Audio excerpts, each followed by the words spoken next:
Squid Game est rempli de personnages géniaux. L'un des plus aimés a été la joueuse 120, Yeonju. Avec sa personnalité courageuse, elle a conquis le cœur des fans. C'est pourquoi aujourd'hui, sur Charlie et Al, nous allons faire une analyse de la joueuse 120, revoir son histoire et ses motivations. Nous verrons aussi des anecdotes intéressantes à son sujet. Prêts? Commençons.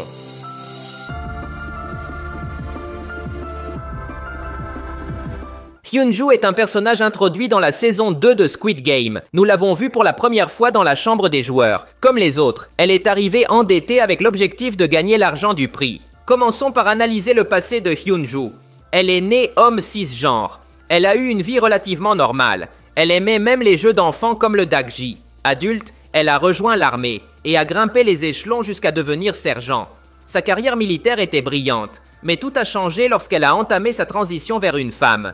Cela a immédiatement causé son renvoi de l'armée et son rejet par sa famille et ses amis. Sans travail, elle a commencé à s'endetter. C'est pour cela qu'elle est arrivée à Squid Game. Cependant, son objectif n'était pas seulement de rembourser ses dettes, mais elle voulait obtenir l'argent du prix pour terminer sa transition. Elle voulait aller en Thaïlande pour subir des dernières opérations et commencer une nouvelle vie. L'une des caractéristiques principales de Yeonju est sa noblesse. Elle est essentiellement une bonne personne. Cela est évident dès le premier jeu. On y voit Gi-hun tenter de sauver une personne blessée, mais il manque de tomber. Heureusement, il est sauvé par la joueuse 120. Elle lui a sauvé la vie. Yeonju a pris un risque pour deux inconnus. Ce moment nous rappelle fortement une scène identique de la première saison. Ali a fait exactement la même chose que Yeonju. Il a sauvé Gi-hun lors du jeu de la poupée. Il est assez clair que le réalisateur de la série a voulu faire revivre Ali d'une certaine manière, à travers Yeonju. Tous deux étaient des personnes fortes, fiables et nobles. Trop douces pour ce monde.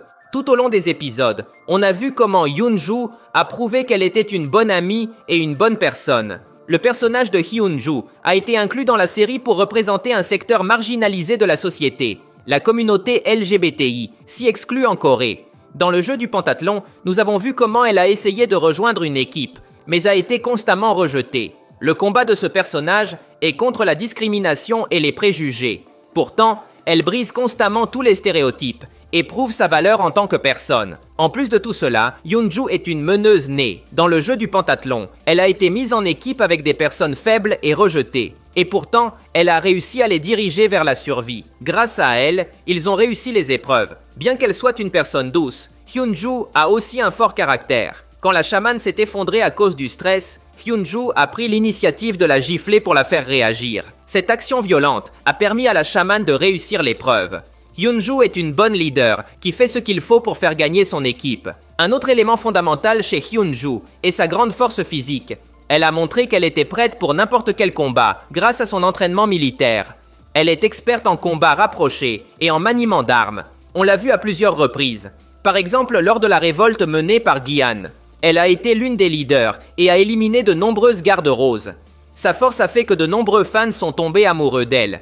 J'oserais dire que Yeonju est dans le top 3 des personnages les plus forts de toute la série. Pendant le tournoi, la joueuse 120 s'est liée d'amitié avec d'autres participantes qu'elle a toujours protégées. Je parle de la 222 et de la 149. Yeonju s'est rapprochée d'elle presque par accident, mais peu à peu, elle s'y est attachée. Leur relation s'est intensifiée à la fin de la saison 2, lorsque les trois sont allés ensemble aux toilettes.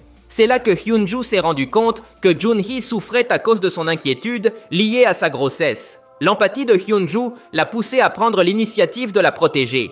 Passons au dernier jeu de Yeonju. Dans le labyrinthe, elle était dans l'équipe bleue, ce qui signifiait qu'elle devait se cacher pour survivre. Mais au lieu de cela, elle a rejoint ses amis pour les défendre. Cela lui a bien sûr coûté un énorme désavantage. Mais malgré cela, elle a réussi à vaincre plusieurs joueurs de l'équipe rouge, ce qui est impressionnant. Elle s'est toujours montrée gentille avec ses amis. Lors de l'accouchement de Junhee, Yeonju a été un grand soutien. Dans une scène supprimée, on peut même voir qu'elle a embrassé la main de son ami. Cela n'a pas été inclus dans le montage final de la série, mais cela montre très clairement l'affection qu'elle leur portait. Elle ne les défendait pas, juste parce qu'elles étaient faibles. Elle le faisait parce qu'elle les aimait. Elle voulait qu'elles vivent.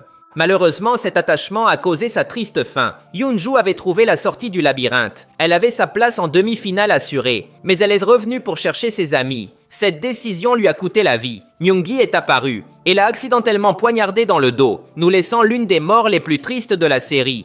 Cette élimination est d'autant plus triste si l'on analyse le contexte. Hyunju n'a jamais compris qui l'avait éliminé. Elle ne savait pas que Myung-gi l'avait attaquée par erreur. Elle est donc morte, en pensant qu'un inconnu l'avait attaquée. C'est important, car cela signifie que Hyunju est partie, en pensant que cette même personne tuerait ses amis après elle. On la voit même verser des larmes.